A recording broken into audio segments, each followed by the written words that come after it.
Hey everybody, so today we are going to get started with some more complex problems using our trigonometric ratios. We're going to deal with some weird ones, we're going to talk about some different word problems, some 3D problems. So let's just jump right in.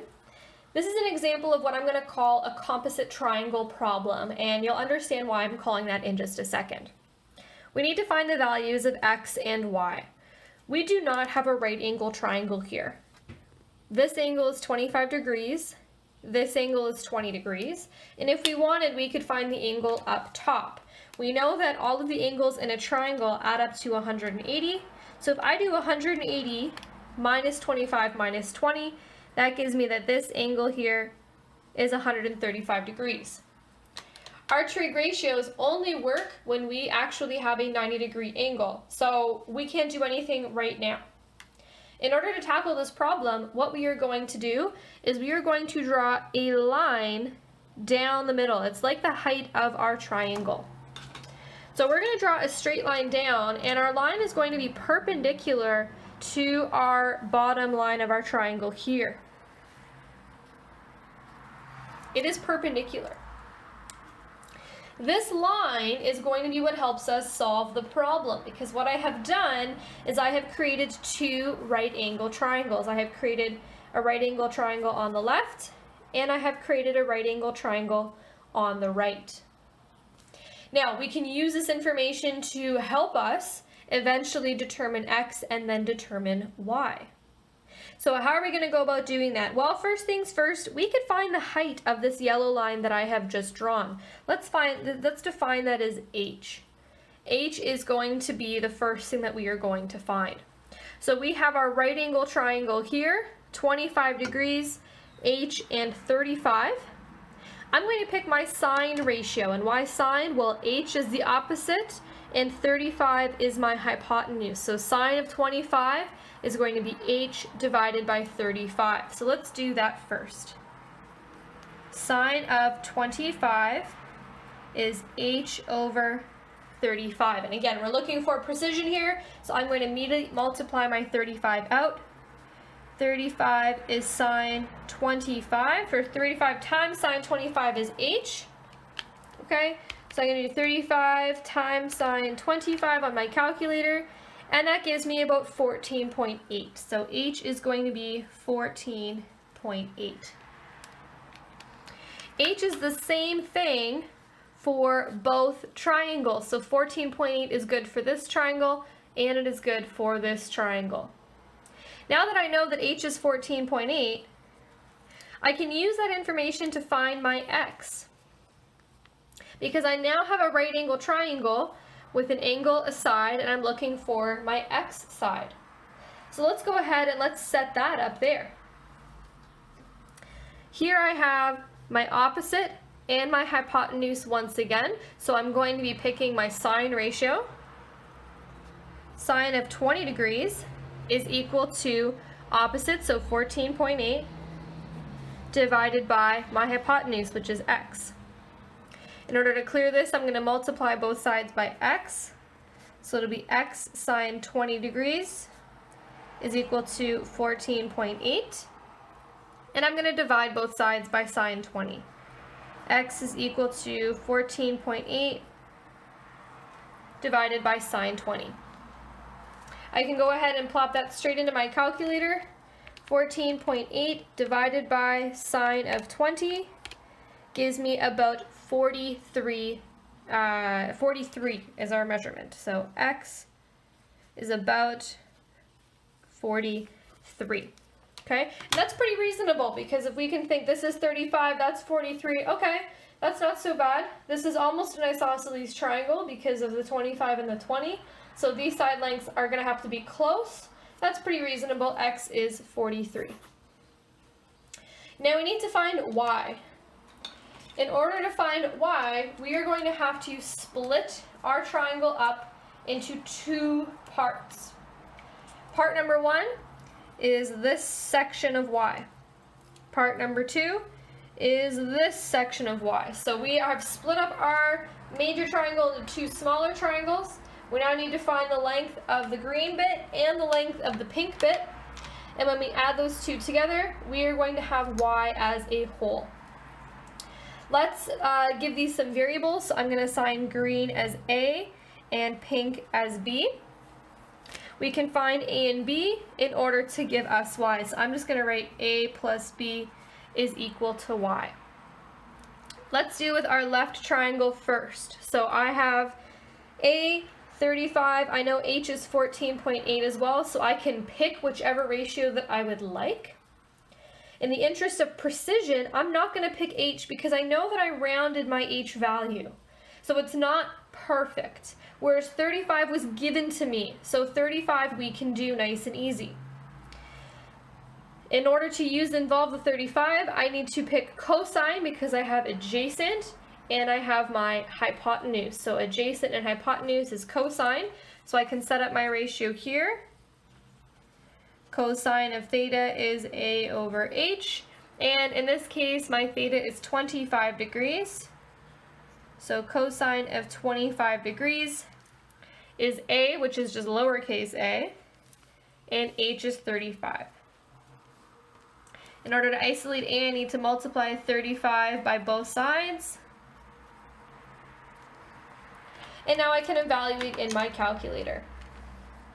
35 times cos 25 is equal to about 32. So let's go ahead and let's write that as 32.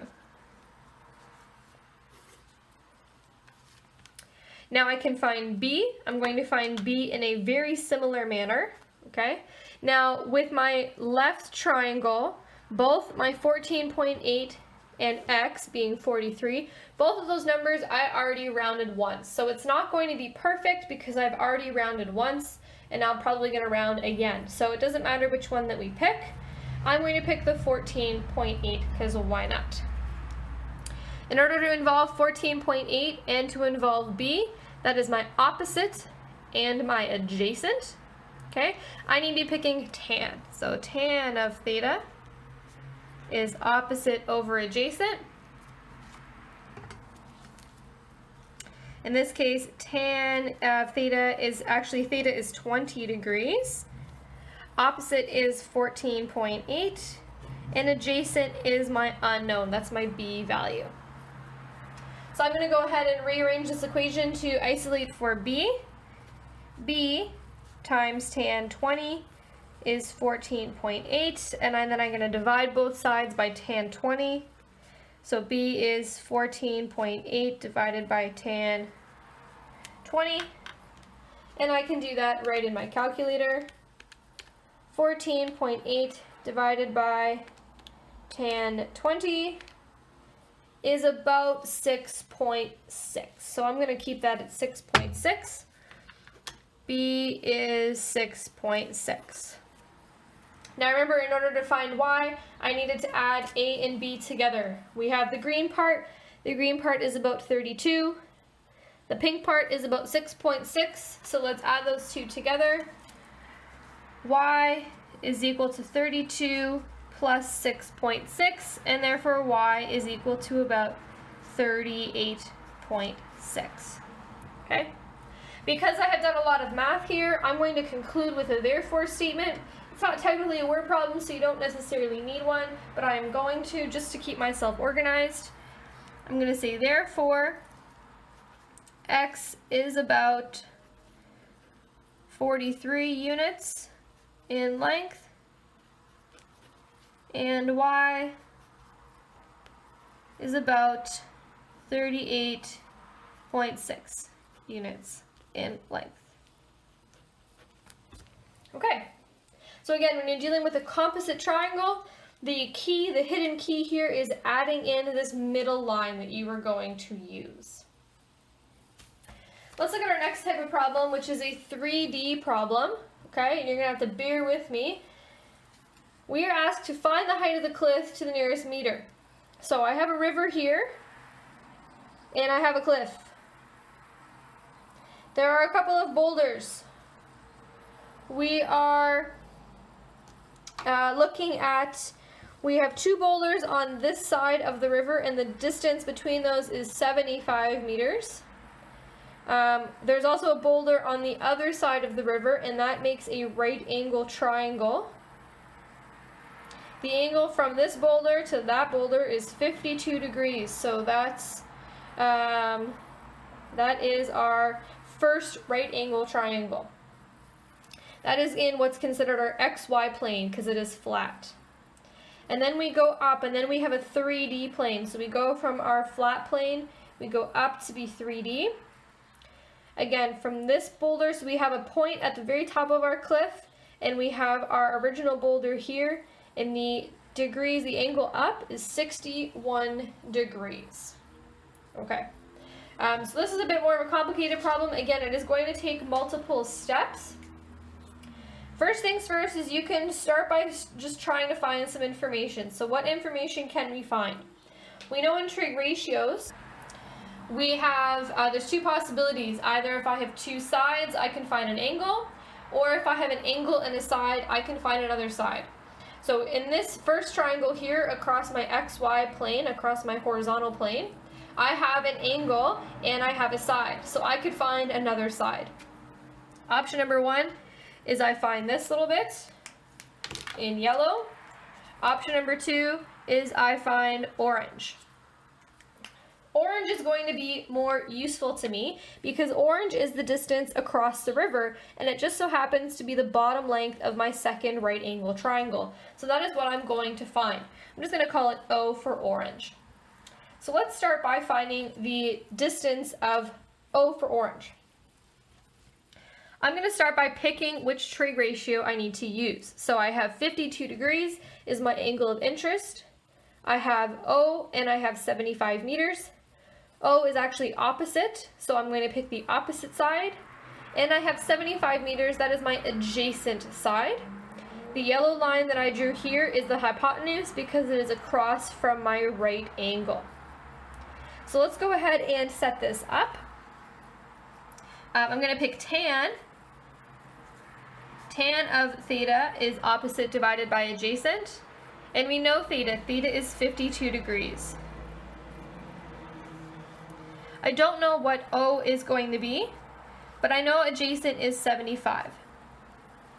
To clear this fraction, I'm going to multiply both sides by 75 to be 75 times tan of 52 is equal to O. And I can go ahead and plop that into my calculator. 75 times tan of 52. Oh. We are in the wrong mode, so that gave me a really weird number. I'll just show you again what that looks like. 75 times tan of 52. Obviously, it's not negative 453. Like, that's not an option. That doesn't make any sense for a length. A length cannot be negative. And so my clue was that my calculator, and I don't know if you can see here, is in radians. It's in radians. I need it to be in degrees. So I'm going to press the degree button all the way until I get back into degrees. Let's try that again. 75 times tan of 52. That makes more sense. 95.995. I'm just going to round that right up to a 96. So 96 is equal to O. We now know that the orange side, I'm just going to highlight that as a reminder that that is my orange side in my triangle. Okay, 96 is the length of the orange side. We are looking for the height of the cliff, the height of the cliff being X. I now once again have my orange side, I have a side, and I have an angle, so I can set up a second ratio in order to find X. Let's go ahead and do that. So in this case, with 61 being my angle of interest, X is my opposite, and O is my adjacent, so I need to use tan once again. Tan of theta is opposite divided by adjacent. Okay, theta in this case is 61 degrees, so tan of 61 is opposite, which is X, divided by adjacent, which is 96. In order to clear this fraction, I need to multiply both sides by 96 in order to isolate X. I'm going to go ahead and evaluate this on my calculator. I am still in degree mode. 96 times tan 61 is 173. So 173 is equal to x. And the question asked me to round to the nearest meter, and that's why I am rounding to 173 instead of 173.2 or 0.19, for example, because I was looking for the nearest meter. Because this is a word problem, I'm going to conclude with a therefore statement. Therefore, the cliff is 173 meters tall. So just to recap, we had two 90-degree triangles here. One was on our horizontal surface, one was looking up. It had been flipped up across our vertical axis. We had two right-angled triangles, and we found the side that they had in common, and then we used that information in order to find the height of the cliff. Okay? It takes a little bit of getting used to in order to figure out what you're actually representing here, because it is in a 3D plane, but you do get used to it eventually. Let's do a third and last example of a problem here, and this is a word problem. Here we're talking about angle of depression and angle of elevation once again. Kim and Yuri live in an apartment buildings that are 30 meters apart. The angle of depression from Kim's balcony to where Yuri's building meets the ground is 40 degrees. The angle of elevation from Kim's balcony to Yuri's balcony is 20 degrees. How high is Kim's balcony above the ground? How high is Yuri's balcony above the ground? So let's start by drawing a diagram here of these two balconies. Okay, we have, let's say this is apartment building number 1.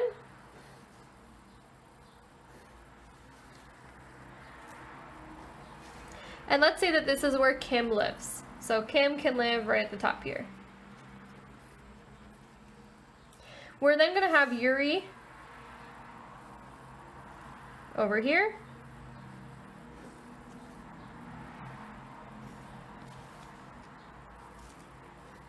And we'll also put Yuri on the top floor. Now the reason that I know that Yuri's building is taller than Kim's building is because of this sentence. The angle of elevation from Kim's balcony to Yuri's balcony is 20 degrees. That means that Kim has to look up at an angle of 20 degrees in order to see Yuri's balcony. So she has to look up, which means that his building is taller, or at least he is above her. So I'm going to start by drawing our first line here to indicate that Kim is looking up, and it is at an angle of elevation of 20 degrees.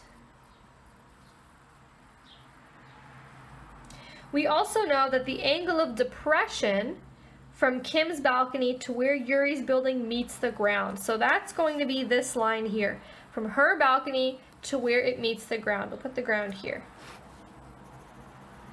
There's the ground.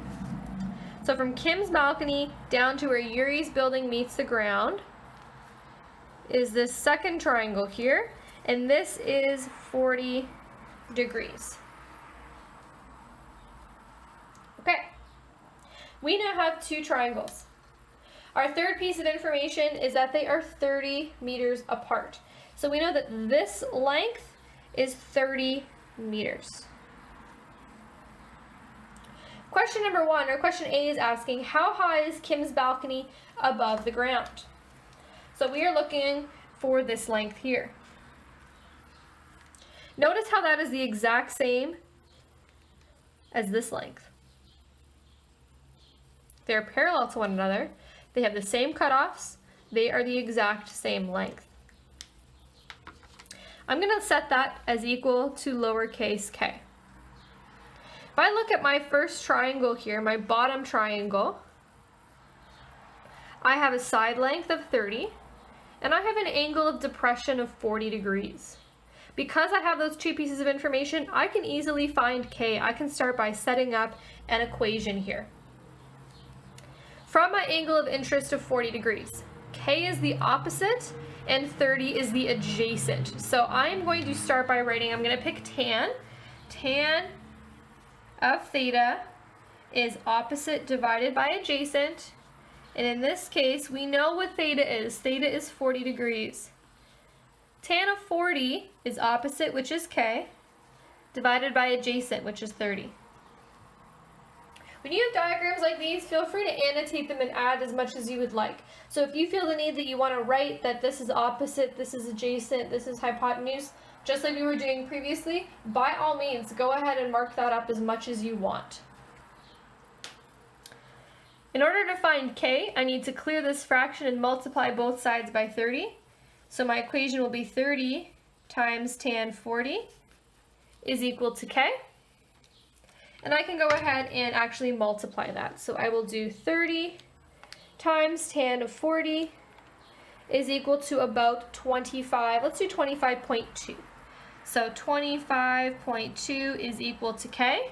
And so I can immediately write a therefore statement for question A. A asked how high is Kim's balcony above the ground, so I can say Kim's balcony is about 25.2 meters above the ground. Now we are also asked to figure out how high Yuri's balcony is above the ground, which is this height. Well, I have already found a large chunk of that because that's how high Kim's balcony is. This part here is 25.2.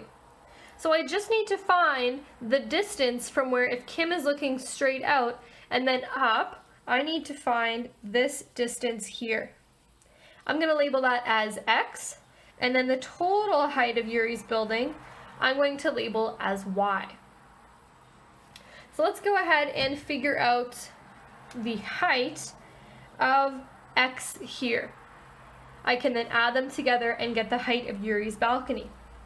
If we just look at our top triangle, I have an angle of 20 degrees and I have a side of 30 meters. So I'm going to pick my tan ratio. Or opposite is x and adjacent is 30 meters. So I can say that tan of theta is opposite over adjacent. Again, we said that theta is 20 degrees, x is my opposite side, and 30 is my adjacent side. I'm going to clear this fraction by multiplying both sides by 30. 30 tan 20 is equal to x. And let's type that into our calculator. 30 times tan 20 is equal to about 10.9. So I'm going to write that x is 10.9.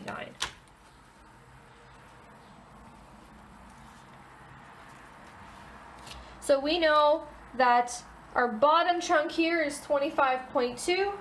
We know that our top chunk is 10.9. And together they are going to give us Yuri's balcony height. So I'm going to go ahead and add them together.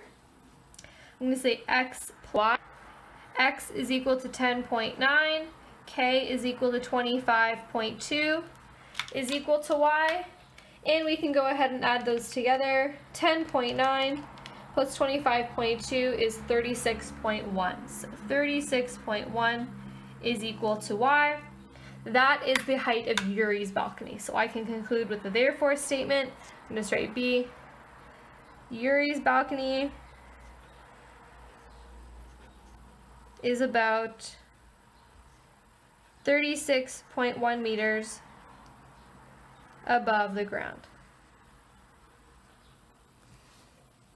And there you have it. So when we were talking about this as being an angle of depression and elevation problem, that's because the information was given to us in those forms. We knew that the buildings were 30 meters apart. We had an angle of depression of 40 degrees, and that was the 40 degrees looking down. Elevation